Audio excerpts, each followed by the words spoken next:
Diriwayatkan oleh Imam Ahmad bin Hanbal dalam musnadnya bahwa ada seorang laki-laki yang bernama Nuaiman.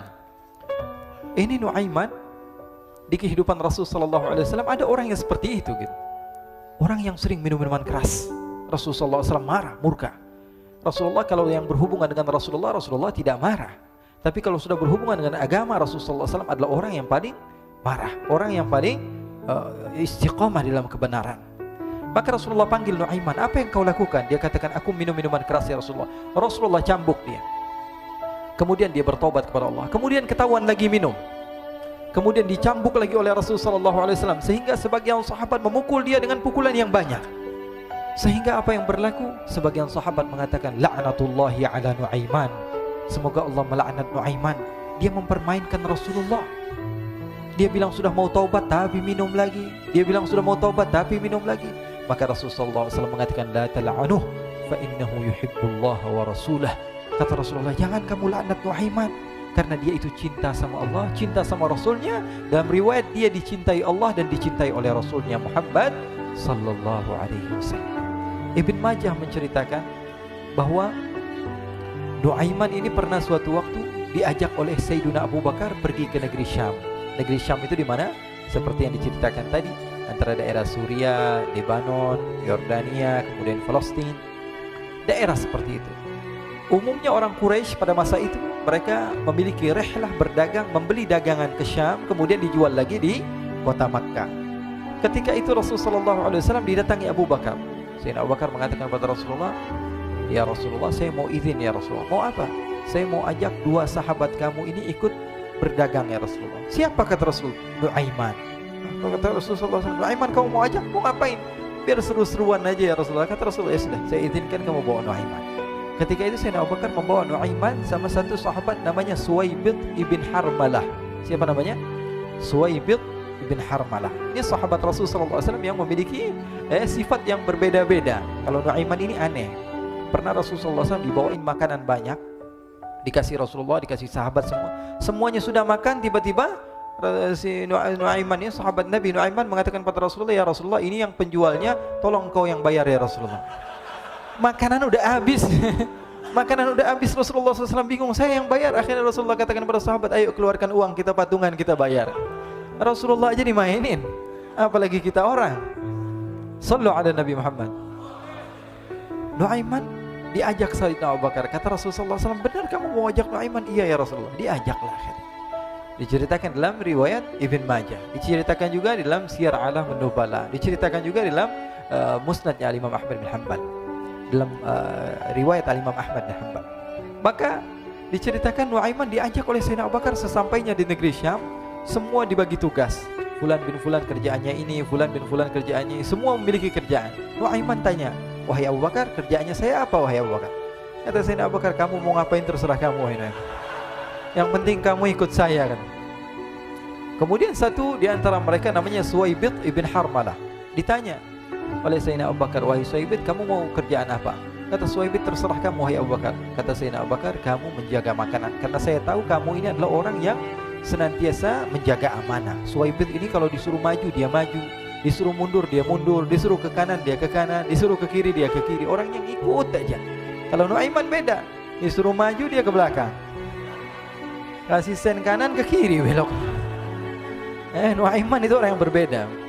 Maka Suwaibid mendapatkan tugas, semua mendapatkan tugas kecuali Nuaiman. Sehingga ikhwani, apa yang berlaku, apa yang terjadi? Sayyidina Abu Bakar pergi sibuk dengan kesibukannya, sehingga datanglah waktu siang. Nuaiman sudah lapar. Nuaiman cari makanan. Dia nggak punya uang, diajak Sayyidina Abu Bakar tapi tidak diberikan uang. Sehingga dia cari-cari makanan. Dia tahu Suwaibid yang jaga makanan. Dikatakan, wahai Suwaibid, saya mau makan, berikan kepada saya satu roti saja. Yang terpenting apa? Saya makan sekarang, saya sudah lapar. Kata Suwaibid, ya Allah Nuaiman, kita tunggu Abu Bakar saja sehingga dia datang, karena ini amanat. Amanat dari Abu Bakar, saya tidak boleh berikan kepada siapapun kecuali atas izin Abu Bakar. Kata Nuaiman, kasih saya makanan, kalau tidak saya bikin masalah sama kamu. Merah wajahnya Suwaibid, karena dia tahu, jangankan saya, Rasulullah aja dimainin. Bingung, apa yang harus saya lakukan? Akhirnya Nuaiman bilang, gampangannya aja, kata Nuaiman, kamu kasih saya makanan, atau kalau tidak saya bikin masalah sama kamu. Bingung Suhaib pikir panjang. Setelah itu dia katakan, ya sudah Nuaiman, saya tetap mau jaga amanah Abu Bakar, karena saya takut ini adalah perintahnya Allah, perintahnya Rasulullah SAW, dan perintah daripada Abu Bakar, sahabatnya Nabi. Kata Nuaiman, kalau memang begitu kamu maunya, ya sudah, berarti kamu ngajakin berantem sama saya. Nuaiman pergi ke pasar. Dia cari-cari tempat penjualan hamba sahaya. Dia lihat-lihat beberapa hamba sahaya. Ini berapa harganya? Ini katanya 10 qalanis. Ini berapa? Ini harganya, hitungan orang zaman dahulu, kita sih hitung seperti dirham, berapa ratus dirham gitu, 200 dirham. Yang ini berapa? 300 dirham. Yang ini berapa harga hamba sahaya? 300 dirham. Harganya antara 300, 200 sampai 100. Kemudian Nuaiman mengatakan kepada penjual hamba sahaya tersebut, saya punya juga hamba sahaya, tapi saya jual cuma 20 dirham saja, murah. Katanya, apa benar ada hamba saya harganya segitu? Iya, karena dia punya aib, ada kekurangan. Apa? Nanti kalau kalian tangkap, dia bakalan teriak, saya ini bukan hamba sahaya tapi orang merdeka. Akhirnya semua orang berkumpul mau beli. Ini Nuaiman sama Nuaiman diajak ke Suhaib bin Harmalah tadi. Kata Nuaiman, itu ada orang yang berdiri sedang menjaga makanan, itu hamba sahaya saya, tangkap saja. Oh baik. Diberikan uang 20 dirham, dimasukkan oleh Nuaiman ke kantongnya, kemudian Suhaib ditangkap. Ketika ditangkap, Suhaib teriak, saya bukan hamba saya orang merdeka. Maka orang-orang tersebut mengatakan, saya sudah tahu kekurangan kamu. Ini memang kekurangan kamu, memang kamu, tapi saya tidak perlu dengan bacot kamu, yang penting kerjanya kamu gitu. Ya kan hamba saya untuk apa? Untuk kerja. Mau dia ngomong apa, mau ngomel terserah, yang penting dia mau kerja. Akhirnya ditangkaplah Suhaib dan dijual di pasar. Nuaiman punya uang banyak ini. Dia beli makanan, dia beli minuman, dia beli hadiah buat Rasulullah. Dia beli macam-macam di negeri Syam ini. Waktu itu adalah superpower, adidaya Romawi. Pada masa itu semua barang mahal, tapi Nuaiman banyak uangnya. Dia belanja ini, belanja itu, sehingga Sayyidina Abu Bakar pun pulang. Ketika Sayyidina Abu Bakar pulang, Sayyidina Abu Bakar cari, mana ini Suhaib? Kita semua sudah lapar. Kata Nuaiman dengan mudahnya dia mengatakan, sudah saya jual wahai Abu Bakar. Maka Sayyidina Abu Bakar bertanya, apa yang kau lakukan wahai Nuaiman? Diceritakan oleh Nuaiman dengan jujur. Nuaiman ini orangnya apa adanya, tapi nyusahin. Saya jual. Akhirnya dibawa oleh Nuaiman, Sayyidina Abu Bakar pergi ke mana? Ke pasar. Lalu dibeli lagi oleh Sayyidina Abu Bakar As-Siddiq Suhaib yang tadinya orang merdeka menjadi hamba sahaya sebentar, kemudian dibeli lagi oleh Sayyidina Abu Bakar. Pulang ke Madinah, kisah ini diceritakan di hadapan Rasulullah SAW. Maka perawi mengatakan, fadhahikan nabiyyu hatta badat nawajiduhu. Ketika diceritakan kisah Nuaiman tersebut dengan Suhaib, Rasulullah tertawa sejadi-jadinya sehingga gigi geraham Rasulullah SAW nampak di wajah mata para sahabat. Sehingga perawi lain mengatakan 1 tahun berlalu Rasulullah, setiap ada tamu yang datang pada Rasulullah akan ceritakan kisah Nuaiman menjual Suhaib tersebut. Jadi ada ikhwani, jangan kalian kira Rasulullah SAW itu hidup di satu masa sahabat-sahabatnya itu seperti ustadz-ustadz yang khusyuk, yang kayak Habib bin Anis ini banyak. Bahkan ikhwani, mungkin di akhir karena masanya sudah habis, pernah suatu waktu Rasulullah SAW didatangi asyraf, delegasi dari beberapa negara yang ingin mengenal apa itu agama Islam.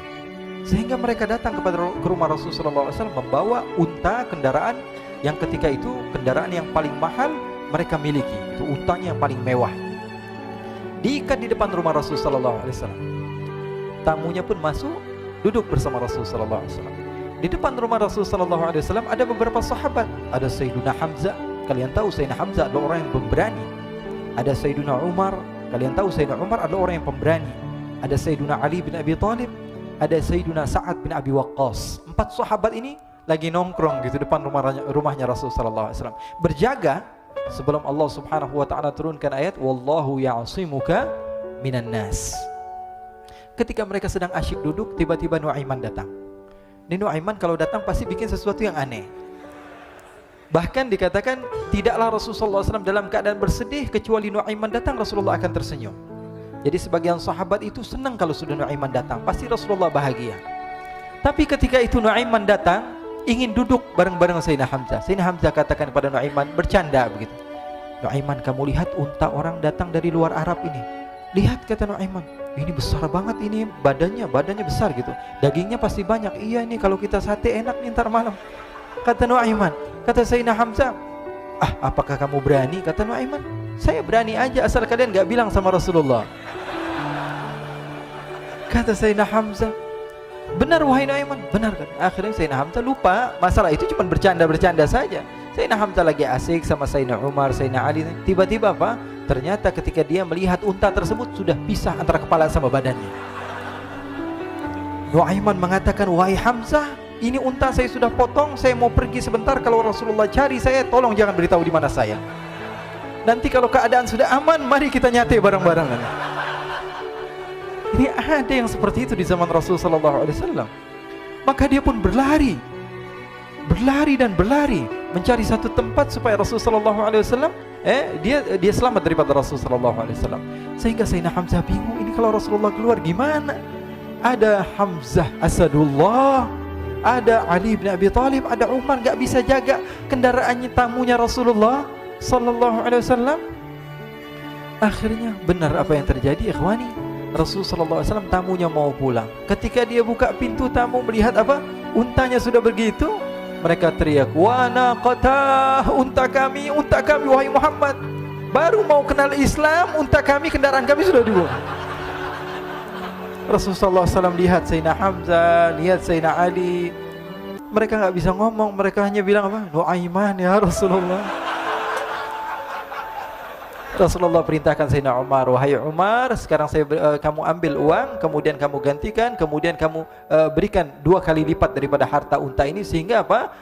Agama Islam tidak didengar dengan sesuatu yang tidak baik di luar sana. Akhirnya diberikan harta, diberikan unta yang baru dan diberikan harta yang lebih untuk orang tersebut, sehingga orang tersebut tidak menjelek-jelekan agama Islam. Kata Rasulullah SAW, dan sekarang waktunya kita balas dendam sama Nuaiman. Nuaiman ternyata berlari tempat yang jauh sampai hampir keluar dari kota Madinah. Dia dapatkan seorang sahabat Nabi yang hadir juga dalam peperangan Badar, namanya Al-Miqdad bin Al-Aswad. Siapa namanya? Al-Miqdad bin Al-Aswad ketika itu sedang menggali sumur. Ketika sedang menggali sumur, Nuaiman datang. Nuaiman katakan kepada Miqdad, wahai Miqdad, wahai sahabat Rasul, kamu orang yang hadir dalam peperangan Badar, kamu adalah orang yang hebat. Dipuji-puji sama Nuaiman. Ada maunya ini. Akhirnya dia bilang, wahai Miqdad, tolong saya. Kenapa wahai Nuaiman, kamu ini kekasihnya Rasulullah, orang yang disayang sama Rasulullah. Kenapa? Saya ini sedang dikejar-kejar orang jahat.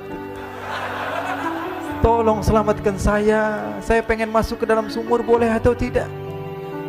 Kata Miqdad, siapa yang mengejar kamu? Pokoknya saya dikejar sama orang-orang. Kamu mau atau tidak selamatkan saya? Kata, ya sudah, selagi kamu itu adalah sahabat Nabi, silahkan kamu masuk. Masuk akhirnya Nuaiman ke dalam sumur tersebut. Lalu Nuaiman mengatakan, wahai Miqdad, dia keluar lagi. Nanti kalau ada yang cari saya, tolong jangan beritahu saya di dalam sumur ya. Kata Miqdad, baiklah. Kata Nuaiman, siapapun yang bertanya tentang saya, kamu tidak akan kasih tahu. Iya, kata, walaupun Rasulullah yang tanya saya. Katanya, enggak mungkin Rasulullah datang ke tempat sejauh ini. Iya, walaupun Rasulullah. Akhirnya masuk Nuaiman. Setelah beberapa menit, Rasulullah dan rombongan benar datang.